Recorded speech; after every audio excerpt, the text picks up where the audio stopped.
transform our lives. This is where it becomes all uncomfortable. This is where we come out of our comfort zone, and we get to be, as Tara said, with other like-minded women. So we don't feel alone. We don't feel frustrated. So getting up and making that decision just for myself to say I will upgrade my life, yeah, it's got to be done. And Janelle, why don't you share with people how it was when we first met? Because you were there for the very first. Janelle has been there since the beginning. So can you talk about for a second what it was like in the very beginning and what you thought, because you came all the way from Trinidad. So why did you come? You know what? We all have this chatter that's knowing that you can be so much more. And I'd reached that point in my life where I needed so much more, but I just didn't know how and what that looked like. But it was just bothering me that I needed to stop being mediocre, that I needed to stop accepting seconds, that I needed to stop putting myself last. And I just knew I had so much more, and I didn't know what that looked like. So let me see. Are you muted by mistake? I'm sorry, Janelle. I was trying to take away a sound, and I guess that was you. The noise in the background. Go ahead. And I just had to find somebody who was, like as Susie said, 10 steps ahead, and find somebody who could really give me clarity on what my divine assignment looks like. And when I met you, Dr. D, I was like, I wanted to serve everybody. I'm good at this, I'm good at that, I'm good at everything. Just give me everybody. And you were like, no. We've got to narrow it down. And it's hard because Janelle was already confident. So it's hard to kind of tell somebody, like, a good coach will tell you what you probably don't want to hear. And, and even they'll be that person, if they're very confident, they're already a leader, and they have to also be willing to be like, raising my hand, what do you think? And sometimes we don't want to raise our hands. So I want to say thank you. Sometimes we feel like we're losing, or the perspective of someone else will be less if we actually say we need help. Have you guys ever felt like that? Like, well, I don't want to say anything because if I do, then I'm going to seem like I don't really know what I'm doing. But I appreciate you, Janelle, showing up. And then when Janelle came to the very first conference, I want to say we had like 5 or 8 people there, right? It was yes, small. we did.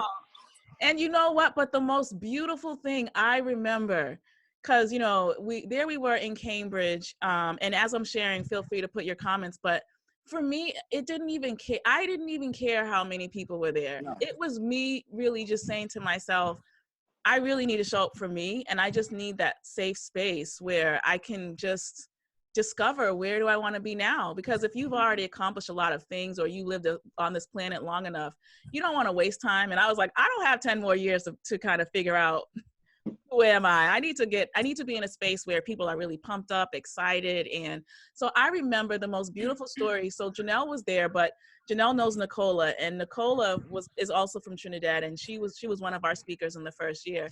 And she got to her hotel room. She ran downstairs and she said, do you know what happened? And I said, what? She said, the ladies all ran up to my hotel room, and they pushed my husband out the way and said, give us our sister. And it was so cute. And she just kept saying how, even though she didn't know like anyone, she felt like she knew everyone for years. And I think that that's really important today, especially with everything that we feel like there's still authenticity. Because I don't know about you guys, but there can be Zoom gloom because there's just so many Zoom meetings that you can still feel like you're not really connecting and engaging. But I do think that when we are intentional to create these spaces, it can be, really transformative and provide us the space to just think and just be clear. And because I don't know how many of you feel that way. Like you feel good to be in this place. So so it was like Janelle and I and probably 5 other people and a few people the night before. But what I felt was that it was magical. To me, it was like 1,000 people in the room. And I feel like as long as there are hearts in the room, people who are they're just trying to figure out how to show up in their lives, magical things can happen. So I just want you to know, IWBCC for me is definitely not about me, because if it were, this would not be happening. I should just let you know my real persona, because a lot of people don't really know that I'm actually an introvert. I come across like I'm an extrovert, but that, believe you me, is trained. And honestly, I would rather be on my couch reading a couple of poems with some donuts. Sorry, Tara, with some donuts and hot chocolate and whipped cream. And it was only because I had some excellent coaches in my life that like was like, Alana, no, you're a speaker and you need, and I'm like, why? I don't want to lead anybody. So I want you guys to know that I didn't step out into this saying I want to be this person. It just kind of like, really what happened was I was tired of seeing, honestly, I'm an educator at heart, and I was just tired of seeing people not feel like they could really live their lives, because you can have a job and that can be great, but that may not be your full purpose. And you can also you could have a job and want to go into transition, or you could have an idea, want to start a business. And I was tired of like being in my classroom and seeing my adult learners come in there 20 minutes before class start and saying, wait, can you say again what you said? Can you, do you have something on a tape? So that's what kind of led me to doing what I'm doing today. It wasn't because I had any other motive. And it's still, and I think that keeps me grounded, because to me, I think it just resonates with a lot of people, whether I'm talking to someone who is an executive in a Fortune 500 company, or I'm talking to a stay-at-home mom who says, you know what, I've been having this dream for the last 20 years and it's my time. Or when someone calls me on the phone and they say, what do I do? My husband left, my kids are grown, I'm in an empty apartment. How do I start my life? And that's literally, those are the kinds of calls that I actually get. And so I'm honored every time I get to do a conference, or I get to do or speak anywhere. To me, I could care less if there were 2 people, 1,000. It's just as long as the right people are in the room, that's what we need to remember. And I think with COVID-19, I know directly of so many people who have lost people, who have lost businesses, who have lost. And so I was laying in my bed and I was like, do I keep the conference or do I just wait next year? So it was a big tussle. And then I said, you know what? That's it. No, if COVID has our attention, obviously we have to pay attention, but why aren't we grabbing attention in other areas in our lives? We should have the same 911 feeling about being able to contribute to the world, about loving people. So that's really my heart. And, I just want to let you guys know that I do believe if you are a business owner or you have something you've been doing, don't just stop. If that's something you really, really want to do, don't stop. Actually, this is the most perfect time to step into being this person, because to be quite honest, I was looking at some research the other day, and I want to say that it was something like 40% of people, at least here in the United States, are feeling anxious, are feeling, wondering what can they do to move forward. And so because of this, this is a prime time for those of you who need to write a new book. Come on, these people need you. This is like, so many people are at home right now, and this is a time when they're trying to learn. This is a time where they need your course. This is a time where they need to just hear your story. Sometimes people don't even need things to be perfect. So let me just share that. You don't have to have everything to be perfect before you begin. And I think that was one of the things I wanted to say. I mean, I was thinking about this the other day. If a taxi cab rolled down the street and hit a guy while he was crossing the street, it wouldn't matter if someone walked up to him in pumps, a bicycle, an ambulance. As long as they were running there to help him, that's all that matters. And sometimes we get lost in the process. We get lost in the how, when actually we're already experts and specialists and everything else in what we do. So I'm not saying to go out there and be sloppy, but I am saying for some of us, we analyze things to the point where we don't do anything. So I don't know if this relates to some people. As I'm chatting, feel free if you relate. But I was one of those people. I was one of those people that actually for 15 years knew what I wanted to do. I knew what I wanted to do, but I was hesitant. I had a fear of success. And I also had, I don't know why, I had that fear. And I wanted to kind of stay in my comfort, but it was only when I would either help someone or talk to someone and they would literally beg me like, please, we need this information. So if I were to say that to you, there's literally someone saying, Tara, oh my gosh, I need your service. I really need it. There's someone literally saying, Janelle, oh my goodness, I've got these 3 teenagers. Oh my, and the third one, boy, do they get on my nerves. How do I get over that? There's someone, Karen, who's saying, you know what, I'm past whatever people think I should have done at this stage, and I want to travel alone when I can travel again. I want to do new things. How do I do it? And they can look to you and say, my goodness, here's a woman who loves nature and loves life. And you know what?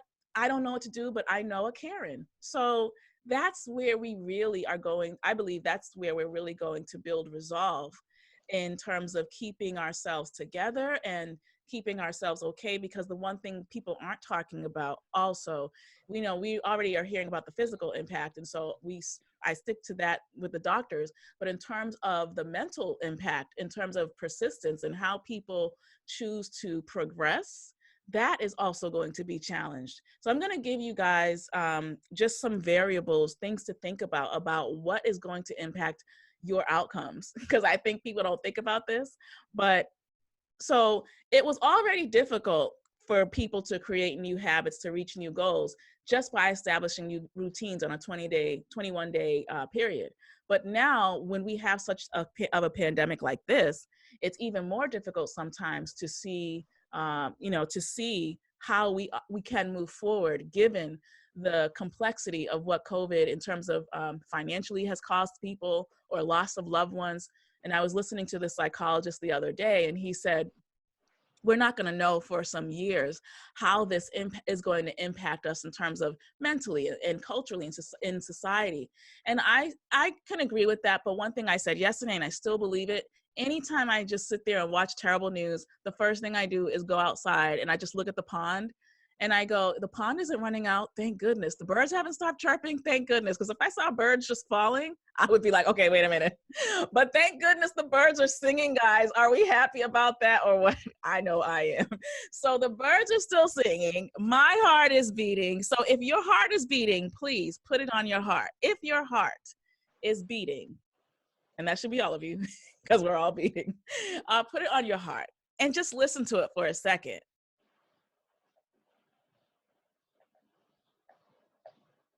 Can you add a smile to that too? A huge smile, like you just saw something that was so funny, you just didn't even know how to stop. Let me see who I believe. Tara, I believe that smile. Deborah, I don't see any smile on your face. Maybe she's smiling and her videos just paused. That's probably it. Karen, I see it. I see that smile. Kendra, yes, she's smiling elegantly too. And I'm thinking that Trelane is smiling. So I just want to say that we have an opportunity to think about how we're going to persist. And part of that, so some of the variables I was talking about earlier are a feeling, a sense of belonging. So if you feel like you're connected and you feel like you're in a tribe or a community of people where you can kind of be yourself, that is going to help you build your resilience.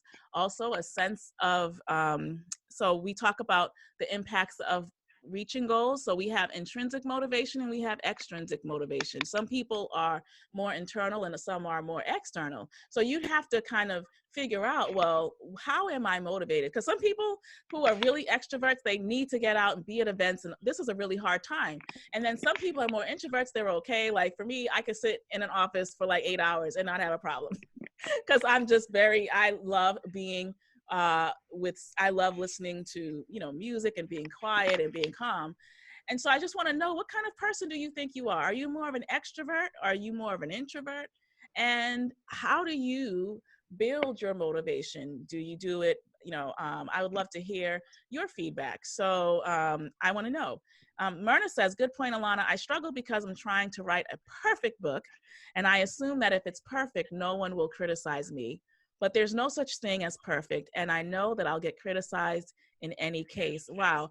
I truly appreciate you saying that, Myrna, because it's so true. That's probably why it took me 15 years to take myself, to really start my business, because I was so afraid of just not having everything perfect. How many of you guys can agree she's not by herself? Like, I kept telling myself, I'll do it when, this is together. I'll do it when I move to a new city. I'll do it when all of these pieces are together. And so Taffy says she's an extrovert. Karen says she's an introvert. Tara says I'm an extrovert all the way. I always go back to my why. That gives me discipline and purpose. Awesome. So welcome, Sarah. Sarah did an amazing job yesterday. So good to see you today. Guys, thank you for just adapting with me because I didn't like the platform yesterday. So we just went back to a regular version so we could see people. So thank you so much for tuning in. I really appreciate all of you. So for me, it was like I did think I had to have everything perfect. And because of that, it took me 15 years. Let me just tell you what my process was of procrastination. And if you agree, let me know I'm not by myself. So basically, you know, I started in education. I love teaching, still do. And but I also had all of these books that I had intended to put out one day, and poems and things like that. And I started to put them in this small carry-on. And so now I'm talking about the fact that I have journals from when I was 15 years old all the way to now. And, you know, so I'm talking like, you know, years of my entire life, things I learned, all this stuff. And I would go and speak every now and then. I wasn't really a paid speaker yet. I didn't have a business. I just kind of did it for fun.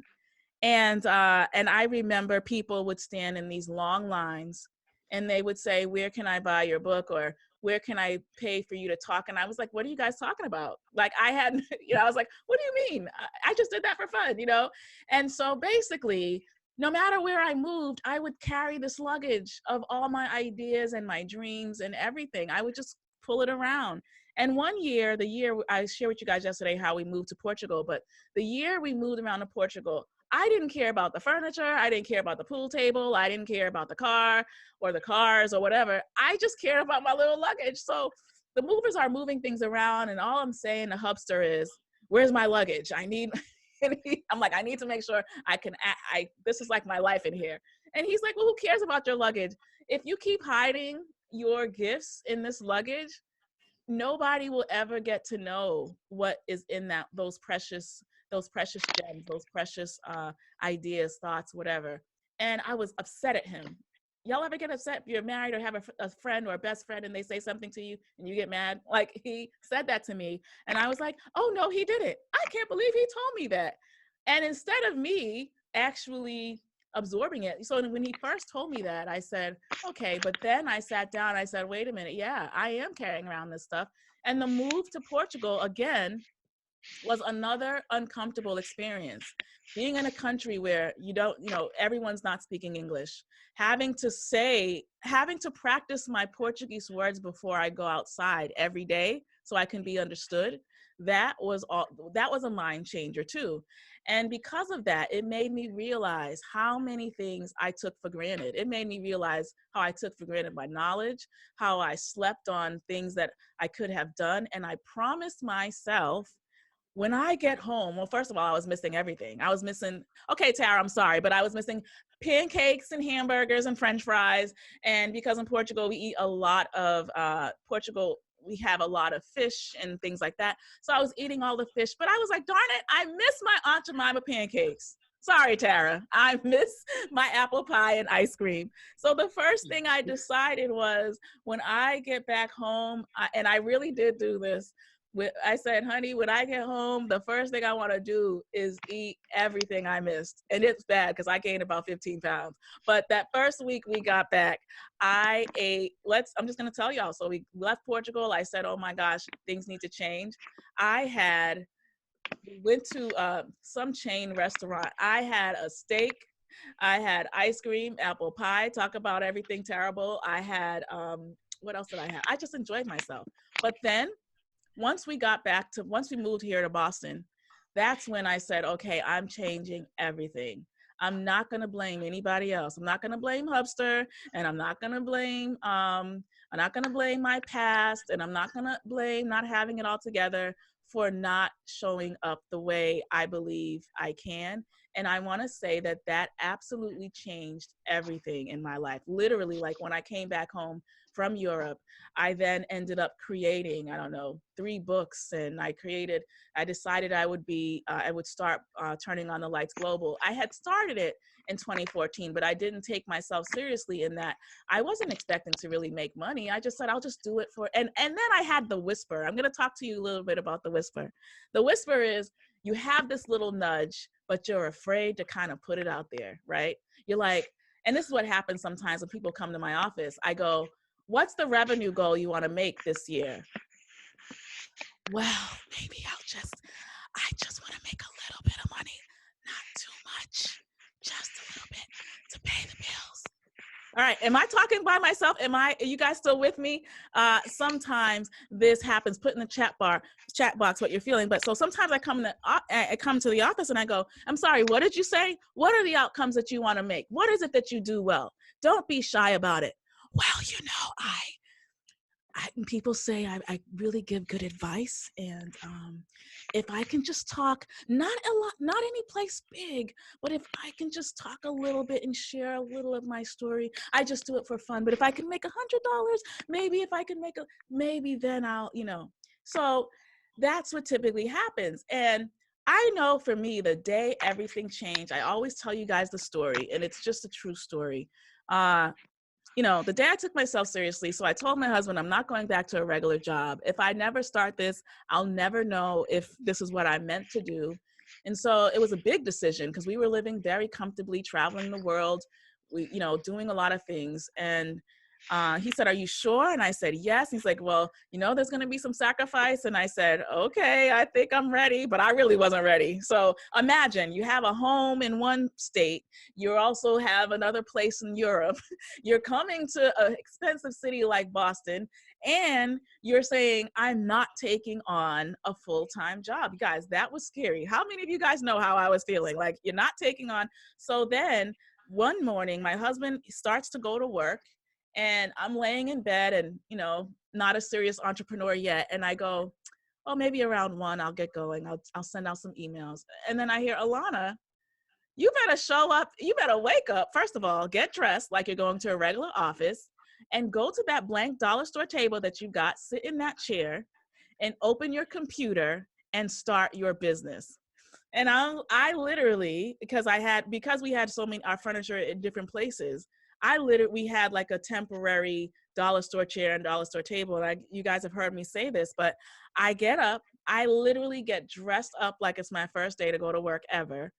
And I start working, and I start calling people, and I start getting on the emails, and I just start saying, yeah. And guess what? I'm going to be so transparent here. I stand in front of the mirror and I go, hello, my name is Dr. Alana DeGrassa. I'm the president. I'm the president. And I am the president of Turning on the Lights Global, Turning on the Lights Global, Turning on the Lights Global. And I'm just going over it and, feeling dumb, feeling like, well, nobody knows me yet.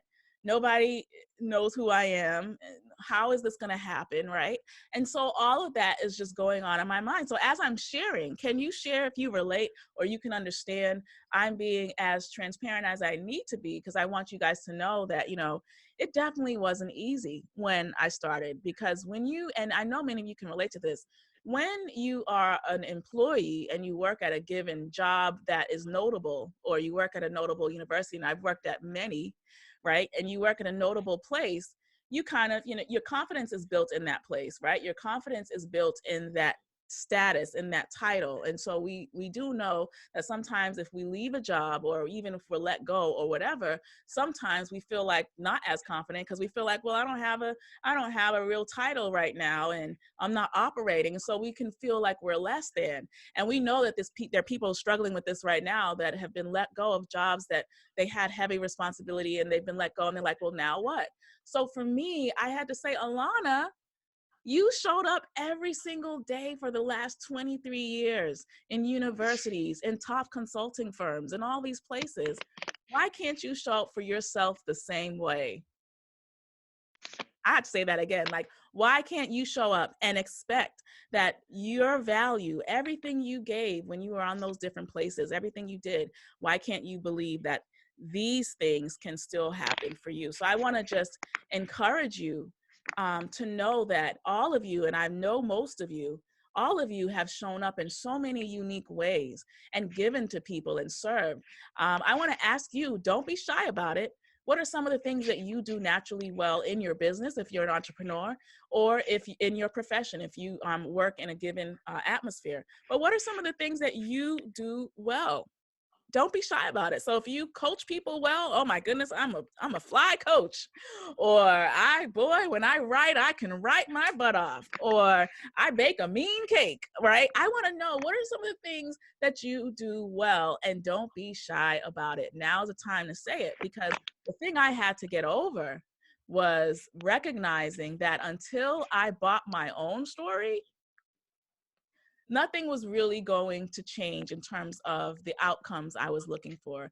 And the big thing is that my hope is that as we're getting through, this season, that instead of taking our time and energy and only basing it on worry and anxiety, we can take the time and ask ourselves, oh, you know what? This is a great time for me to analyze, how have I been showing up in the things that I say I want to do? Because our outcomes have are a direct result of our habitual actions that have happened over a course of time.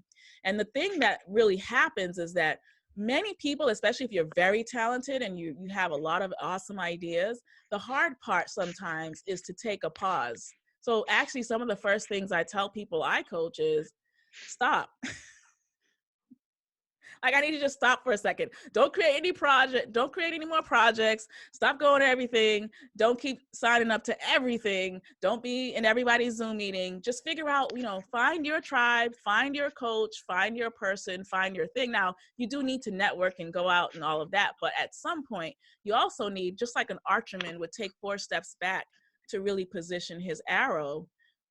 It's essential that we are able to do that so that we can really focus and have crystal clear focus. So for me, everything in my business completely changed radically when I decided, you know what, I'm not going to do 5 things. I'm not going to do 4 things. I'm not going to do 3 things. I'm not going to do 2 things. I'm just going to do 1 thing. So for 2 years, I spent time perfecting just 1 thing. And I would just say, if some of us have felt kind of all over the place, find that core thing that you're doing, but then also zero in on it, right? So if you have a core product or core service or core talk or whatever, make that thing so excellent that when you stand in front of the mirror, you're like, ooh, I did that. So let me go up some, because I see a lot of comments here. I love it. Vakana says, I have to believe in myself, in what I say and how I introduce myself. Wow, awesome. Great. Vakana says, show up for yourself. Yes, I will show up for myself. Tara says, we give so many and put ourselves on the back burner. Absolutely true.